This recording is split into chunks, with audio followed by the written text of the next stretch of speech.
Today is a day where we leave the chunky, complex, multiple book series and we fall in love with standalones. And we're gonna do it differently because we're gonna see 16 book recommendations, but we're gonna see them based on the mood. Thriller, cozy, fun, and then epic. Starting with the thriller category, we will see books that are kind of like a little bit creepy, that had this suspense, this mystery element, and we will start with Ace of Spades, the young adult urban fantasy story, and it's honestly phenomenal, pitched as it's perfect for lovers of Gossip Girl and Get Out the movie. And I cannot agree more. It talks about these two main characters as they start a new course, and something weird starts to happen real soon, because one of the main characters is pretty popular, meanwhile the other one is such a misfit, and we will start to see how there's a lot of attention in these two characters, which are the only black students, and we will start to see how there's a lot of secrets around them, and it honestly plays with your mind. There's this point in which you're not sure about what you're reading and the reliability of the characters. Also, you can read it pretty much in one sitting. Next, we have House of Salt and Sorrow, which is a retelling of the 12 Dancing Princesses. It's such a creepy but almost beautiful story. It leans definitely a little bit more towards the horror element rather than the mystery, because there are some scenes that honestly I just keep remembering them. Creepy. And House of Salt and Sorrows will follow our main girl, who is one of these 12 sisters that live in a manor by the sea. The thing is that at the point where the book begins, different sisters from our main character have already died, and she's starting to think that these deaths are not natural, because surprise surprise, one day she starts seeing their ghost. More sisters are starting to die. I did not expect to like as much as I did the romance element. It's not heavy, but you know, it just has this nice touch, which for me made the story very rounded. And then we continue with the story all about the mystery, all about the thriller. It's wicked deep. It has such a great ambiance. It's very dark. I think the pacing is a little bit slower if we compare it with the other standalones that we're seeing, but it's a story about witches and about ghosts. And Wicked Deep tells the story of this village where some time ago 3 witches were killed, and every summer they kill 3 different boys. And so the story kick off with our girl that is like, I cannot believe that we are living in this village and that this is normalized. And she meets this boy that is just coming to this village because he is a little bit on a mission, and she will do whatever it takes to save him. Let me know, I'm curious, which thriller would you recommend? And last but not least, in this category we have a Gallant by BUUT. So we all know this author have a thing for creating dark, twisted stories, and this one, although it's a young adult, it leans a little bit towards middle grade because we will be following a little child, but honestly, it's still a mystery and it's still a little bit creepy. And the story will kick off with our little girl that lives in this orphanage. She has no family, and she has a little bit of a weird existence because 1, she cannot speak, but 2, she can see a ghost. And so what is her surprise when one day she receives this letter inviting her to her family home called Gallant. And so upon arriving, she discovers that the family does not know that she existed, and weird things started to happen in this upside down like Gallant house. And we change gears completely because we will see now 4 cozy standalone recommendations, starting with House in the Cerulean Sea. Oh my god, this book and I, we have such a long history. This is a queer, happy and cozy read. For some, for a lot of us, it brought tears, happy tears. And House in the Cerulean Sea will kick off with our main character being a little bit of a workaholic, and he working to ensure that the different magical children are well taken care of in the different orphanages. And because he is super good at his job, one day he will receive this special mission. However, upon arriving, he will discover that these 6 children are supposed to be the most dangerous creatures alive. We will find the devil, a werewolf, a sprite, but in reality, all of them are such sweet characters, and we will see how our main character will need to, you know, work a little bit hard for them, check their reality, and the story just unfolds from there. We continue with the nation-inspired young adult story that is honestly so fast-paced and so cute that it's to die for. It's the girl who fell beneath the sea. One of the strongest points of this book, it's their ambience. It's full of folklore, full of mythology, and it was so fantastic. We will kick off with our girl that, you know, lives in this village where people really believe that the sea god, this dragon, it's mad with them. So they have decided that they need to appease this dragon, and in order to do so, they are sacrificing women every year to the sea in hopes of finding a bride to this dragon, and so this dragon to be chilled. And our girl will take that spot and she will sacrifice herself for her village, and she will be in this magical realm where there are different houses and where the dragon, it's actually asleep. And so she will start this quest of taking care of the dragon, seeing what she can do, and also to recover her soul. It's a little bit of an enemies to lovers story, and it's also a quest, and it's very, very lovely. We get now to a story that it's definitely more dense, but it's also very beautiful, and it's The Starless Sea. It has been frequently described as a book that talks about books and about tales, and so it has a little bit of this meta element to it, but the ambience and overall the story, it's very sweet. And The Starless Sea begins with our main guy that one day, checking in a library, he sees a book that tells a specific story that happened when he was a child. And so from that point onwards, he will be obsessed with this book, and he will find out that there's this secret society. He will follow that, and you know, he will get into this rabbit hole on figuring out what is the story about this book and what is this magical world called the Starless Sea. For me, this book was great just because the different stories were fantastic, but overall I think it's a little bit complex and you definitely need to be in the mood. So it's a standalone, but it's not necessarily an easy one. It has a little bit of romance, it has heartbreak, it has a quest, and we conclude with an Enchantment of Ravens, which I've just read it, so I might be biased, but I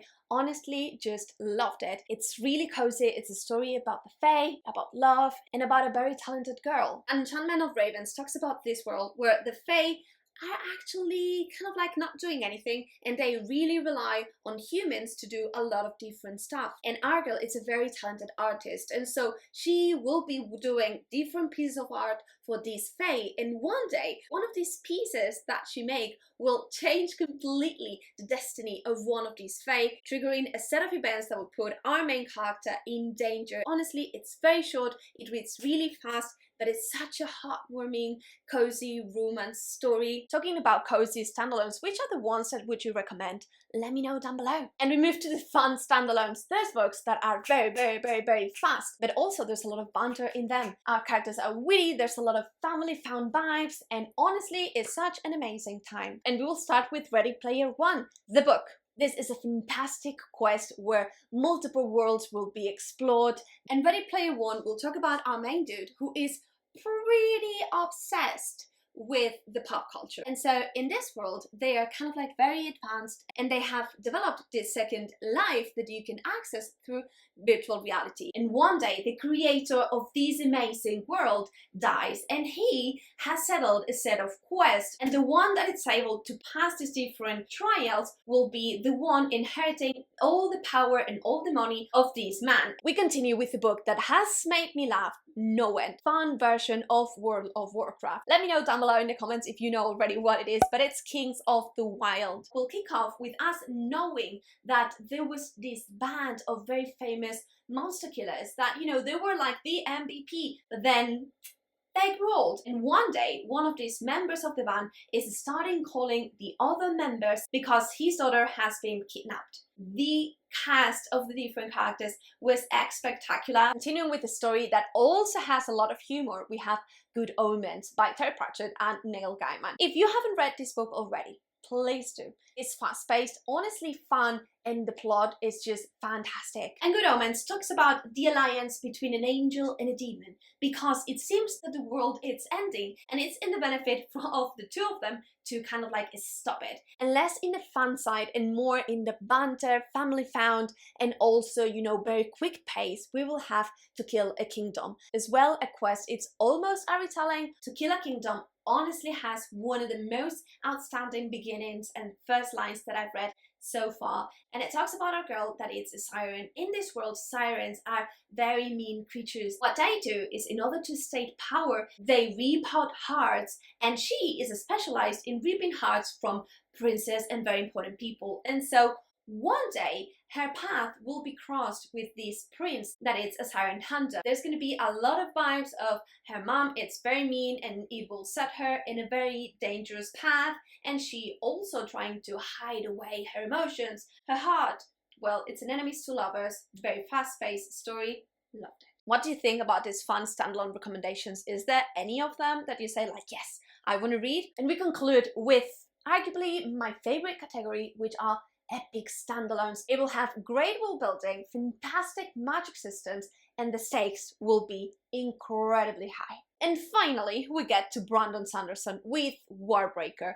This is such a book. We will have a lot of political intrigues, a little bit of religion, and a hint of romance, surprisingly. Warbreaker would talk about this world, Nathis, where there's this biochromatic magic, and so everyone has a breath, and you can accumulate or give away your breath. If you start collecting breaths, you will become more powerful, and the story kicks off with this realm where the king is very preoccupied because a war is almost coming. So it seems that the way in which he thought to stop this war is to just betroth one of his daughters to this almost god king that reigns in this neighbor kingdom. And then we will also have this other layer that talks about these gods that live in this city of this god king, because it seems that if you die with a very heroic death, you might come back and you will become almost immortal. And so we will be following one of these beings, this god that has come back. But the catch here is that he does not believe himself a god. We move to one of my favorite books,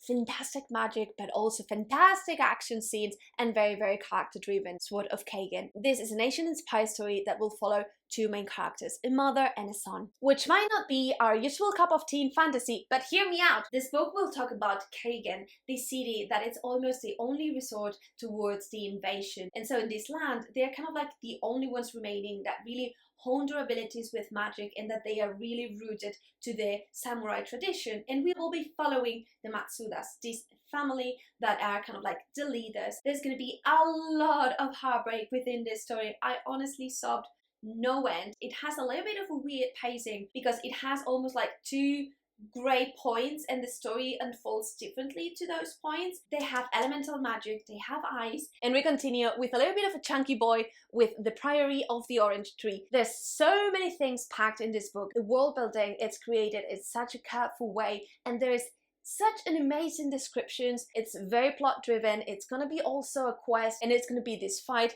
between good and evil, and it won't let you down. And the Priory of the Orange Tree will talk about this story of the East and the West. They have very different conceptions about the dragons, about religion, and also about magic. But it seems that a great evil, this very terrible dragon, it's emerging, and we will see how different characters from the West and from the East will start their different paths and trying to stop this war. We will be following a different cast of characters, but it's mainly going to be two of them. One is going to be this sorcerer that has a little bit of elemental magic, and then the other one is this dragon rider.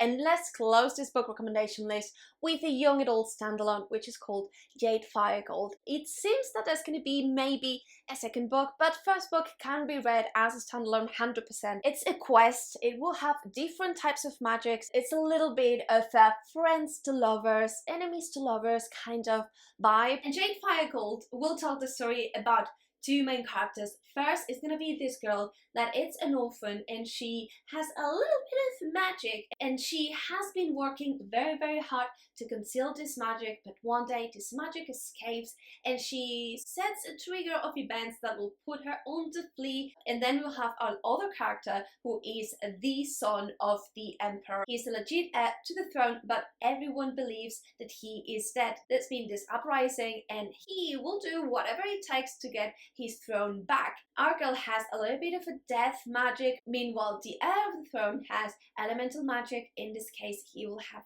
fire. Let me know down below in the comments if you're ready to say goodbye for now to the long book series and embrace standalones. If so, let me know which book are you gonna read. I'm happy whenever I see a comment and I cannot wait to chat afterwards. And if you would like to continue with this low commitment kind of vibe and you would like to start books that you can read in a day, I really recommend you watch the video that I will add in the description so that you can have more recommendations. But if you like this video, give it a thumbs up, subscribe to the channel if you want to see more videos like this one, and I really hope to see you soon. Happy reading.